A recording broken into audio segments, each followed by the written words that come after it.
नाम बरन कुल जात बराई, अंत समय मुख राम न आई।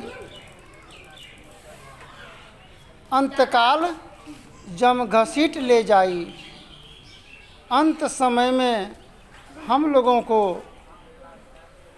नाम का बड़प्पन, जाति का बड़ाई, कुल का अभिमान एवं प्रकार से दुर्गुण रहने से जम घसीट करके ले जाएंगे। संत सदगुरु कबीर साहब की वाणी है, आए हैं सो जाएंगे राजा रंग फकीर, कोई सिंहासन चढ़ चले, कोई बंधे जाएंगे जंजीर।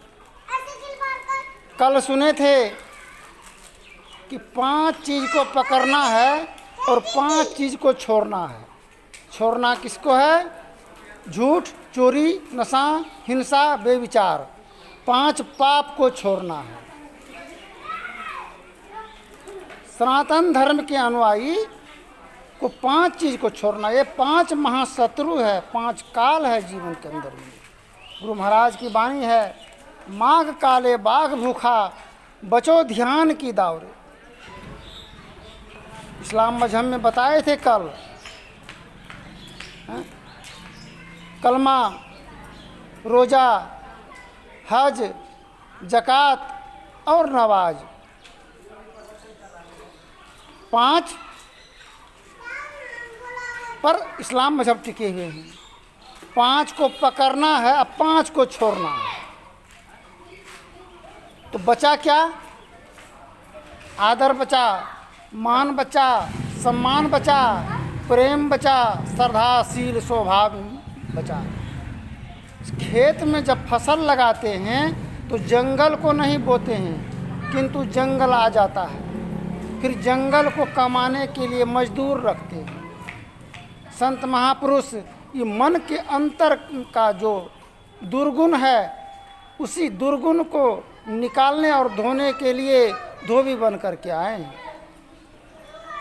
जिस प्रकार हम जब गुरु करते हैं और दीक्षा लेते हैं, जिस प्रकार दुल्हन को मांग में सिंदूर पड़ जाने से पति देव का जीवन भर का भार लेकर के चलना पड़ता है।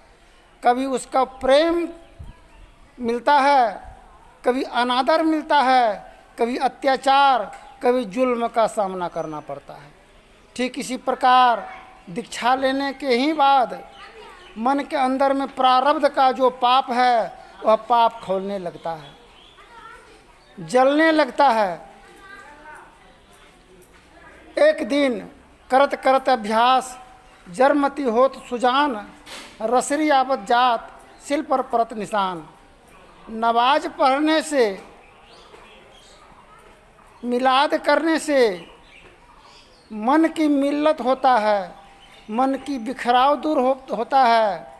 नमाज पढ़ने से मन एक्यूप्रेशर इलाज होता है, मन की श्वास की गति सफा होता है, मन चंचल होता है, भाई भाई से एकता का मिलान होता है और कीना डाहा जलन, अत्याचार, जुल्म इस प्रकार दफनाया जाता है जिस प्रकार हम लोग मैयत को दफनाते हैं। बिना गुरु के कृपा पाए नहीं जीवन उद्धारा है, फंसी सुरती आई हम फांसी, अयन सुधी आपनी नासी। ये जलजला और झंझट परिवार में कलह विघ्न, ऐसा भाई भाई का द्वेष और जलन हम लोग इस मालिक से बिछड़ जाने की ही वजह से ऐसा होता है। किसी मवेशी और माल जाल का कोई मालिक नहीं हो, स्वयं ही चरने के लिए चले जाए तो कब किसका फसल उजाड़ देगा, कब इसका डंटा और गरहेल खा करके मवेशी चले आएंगे, इसका कहना कठिन है। जिस प्रकार कुत्ता होता है, जो पालतू कुत्ता है उसके गला में बेल्ट लगा होता है। जो फालतू कुत्ता है वो ऐसे बिना बेधड़क है, जहाँ मन तहाँ खाया और डंटा खा करके चिल्ला करके दम तोड़ देते हैं। इसलिए हम लोग मालिक से बिछड़ गए हैं, यही हम लोगों का दुख है। एक भाई भाई में जब लड़ाई हो जाता है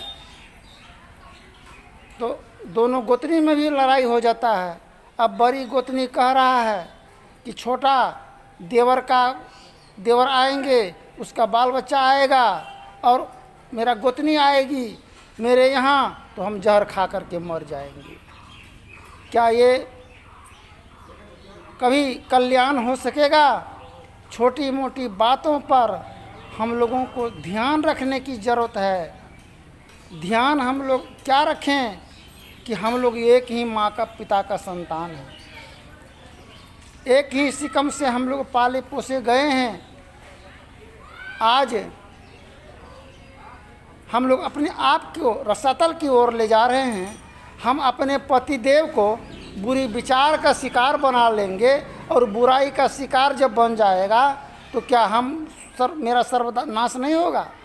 यही जुल्म सितम से अपने आप का जीवन को बचाने के लिए थोड़ा थोड़ा वाक्य को प्रसारण करते हैं। फिर आगे की प्रसंग में बोलेंगे।